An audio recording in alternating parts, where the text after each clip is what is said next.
Hey, how's it going? Steven here. So today what we're going to do is to swap out the current rear truck for the new refiner truck that Veymax team has just sent me. This is a much more refined version of whatever the current truck version is. So it's super cool to see that even early during the iteration, during the life cycle of a product, they're willing to make improvements on their boards. So if you're going to buy a new Veymax Merlin, you're going to be getting a new, much more refined, tougher, sleeker version of the rear truck. Unfortunately, Veymax didn't send me the new upgraded version, but they did send me the truck and they wanted me to assemble them. So I'm here to show you how to take off the motors, take off everything, take off the motors and everything from the rear truck, and how to assemble this if you do want this upgrade for yourself. Or in general, you're just wondering, how do I remove a motor or motors from my current electric skateboard? This method should be universal across all of your boards. The overall highlight of what you should be doing is removing the wheels. After you remove the wheels, there are a couple of screws here, and all you got to do is to remove these screws. There are a couple of screws here to release the motor plate from the trucks. And then what we need to do is to remove the motors from the motor plate. You do this on both sides. After you do this on both sides, you put in the new truck, and then you put the motors on the new plate. After you put the motors on the new plate, you put the plate back on. And that's really about it. It's super simple. So I'm just going to do this on one side so that you guys can see what exactly is going on. Cool. All right, let's get started.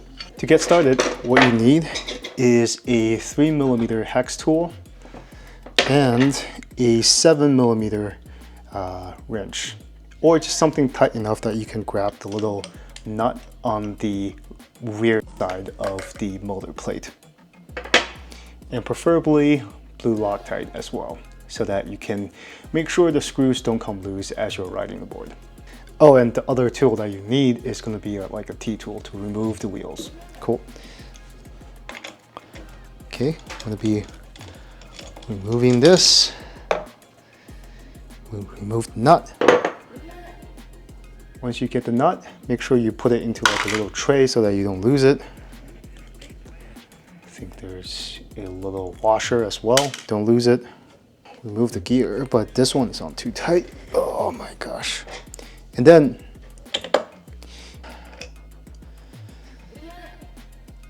make sure you put the little screws in a place where you don't lose them.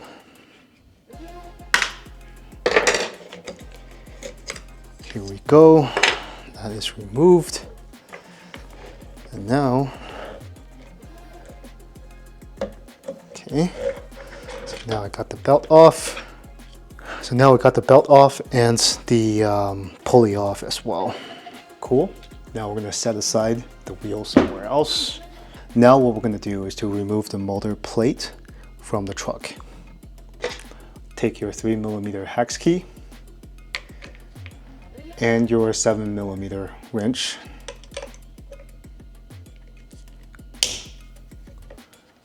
If these don't move, don't force it. Use a heat gun or a hair dryer and heat this thing up and loosen up the glue, or otherwise you might risk stripping the screws, which is something that you don't want to happen. Okay, I got all three loose and I'm just going to remove them real quick. And once these three screws are loose, you should be able to remove the entire motor plate from the truck. Okay. The nut, have the nut and the screw removed. I'm going to put them into the little tray that I have here.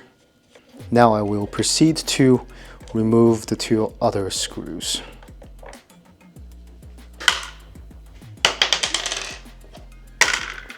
Be careful about the last one, because once you remove the last one, the motor plate and the motor will fall.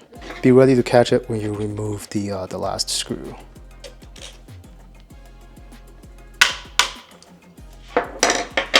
Cool. And here we go. We just removed the motor plate from the truck. After that, what we're gonna need to do is to remove the motor from the motor plate.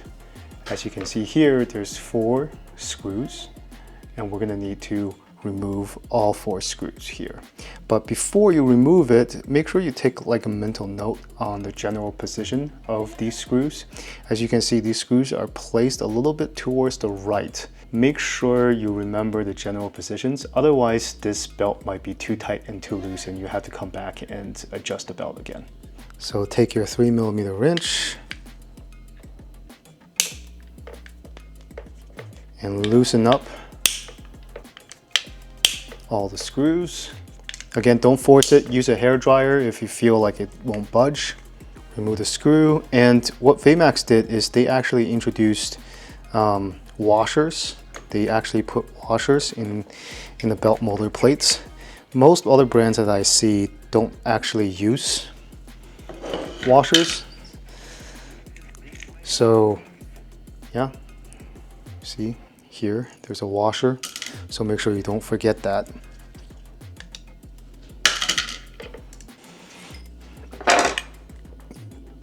Where's the washer?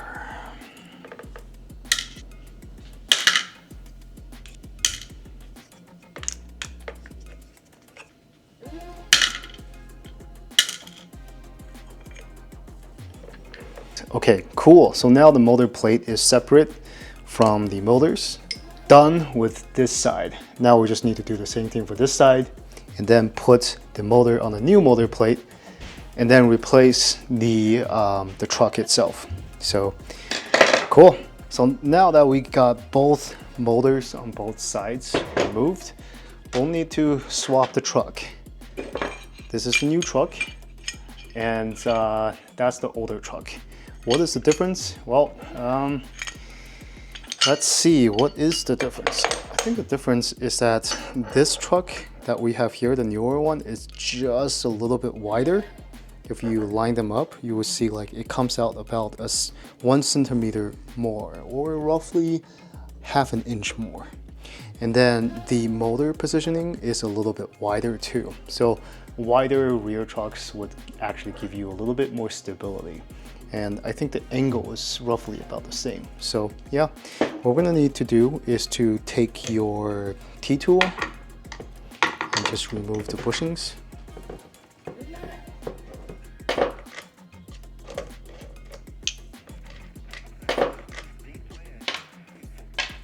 And then you have your standard Veymax bushings. Need to remove these as well. Oh, sorry. Don't lose this little ring in the middle of the little hole over here.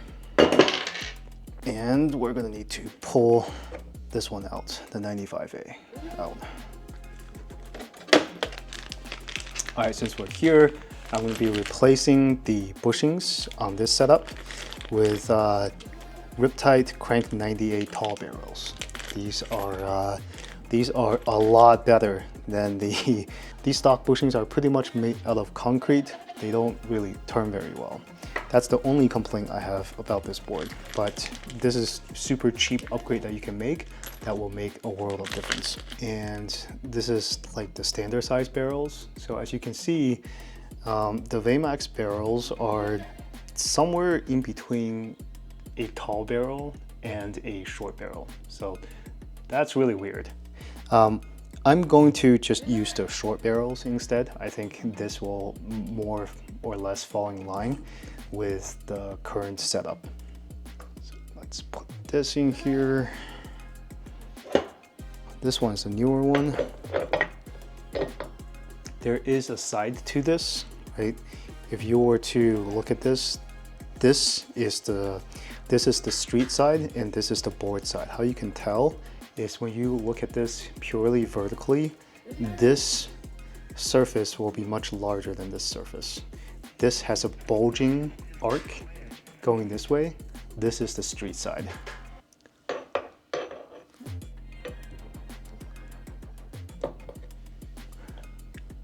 Green barrels.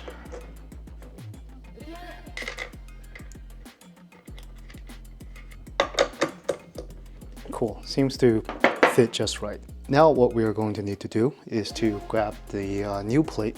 These are the older plates, and this is the new plate. And what we're going to do is we're going to mount the motor. So it goes in this way. So make sure you get the orientation right.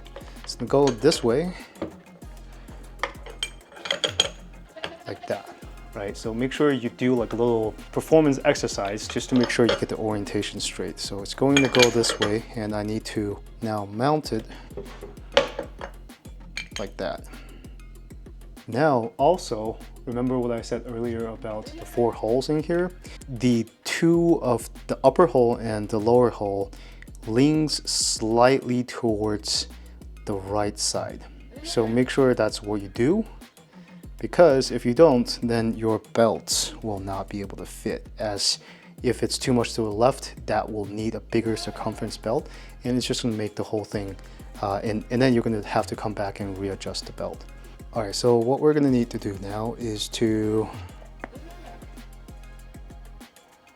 put a dab of Loctite onto the motor screws, onto the motor bolt, screw, whatever you want to call it, and put that in.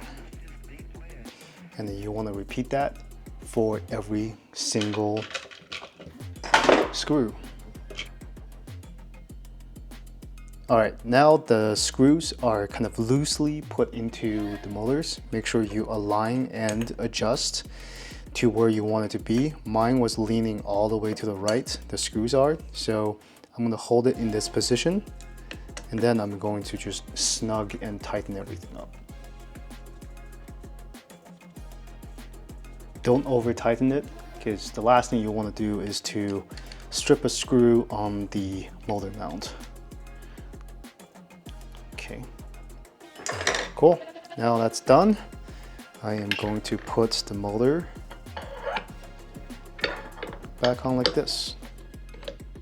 Cool, there's going to be a few holes that you see here. We're just going to line them up, and then we're going to put in the screws.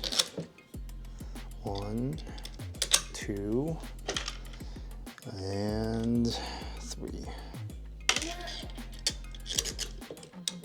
After we put in the screws, we're going to need to come to this side, and we're going to have to put the nuts on the screws on this side.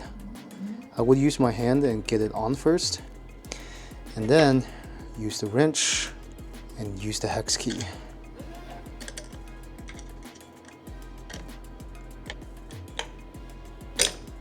Cool.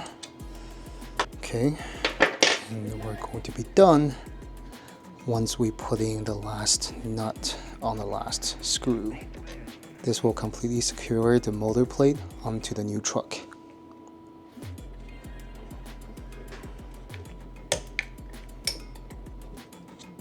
All right, so now this is done, and we just need to put the wheel back on with the belt motors.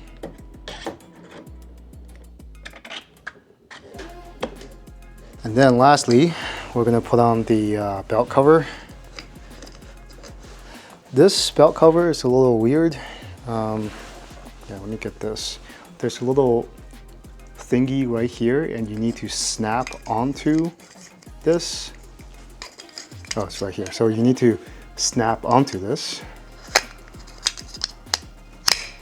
Works like that. So it snaps on.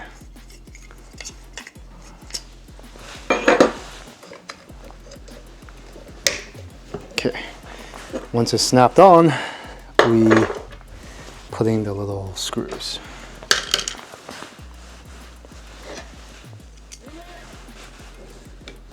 Cool, and we're done, and we just need to repeat the same thing for this side. To repeat for this side, we're going to put the motor on the new motor cover. But we're going to do a practice run. We're going to get the orientation right by putting everything on here to see what it would potentially look like. So yeah, so it will look something like this. Take the motor here, And now we're going to align it over here. Okay. And we're going to take, after you dab on the Loctite,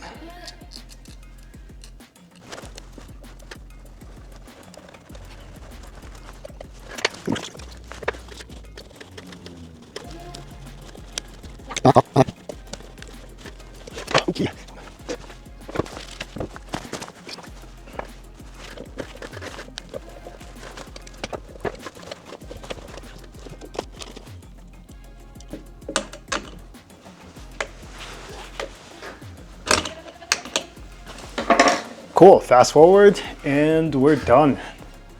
Look at this. New trucks mounted on new plates with the same old motors.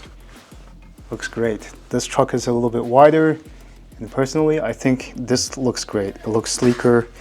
It looks sleeker, it's a little bit wider, so it's more stable. Yeah, everything is perfect. All right, thanks for watching. If you think this is helpful, please share, like, and subscribe. Thank you, and I'll see you on the next one.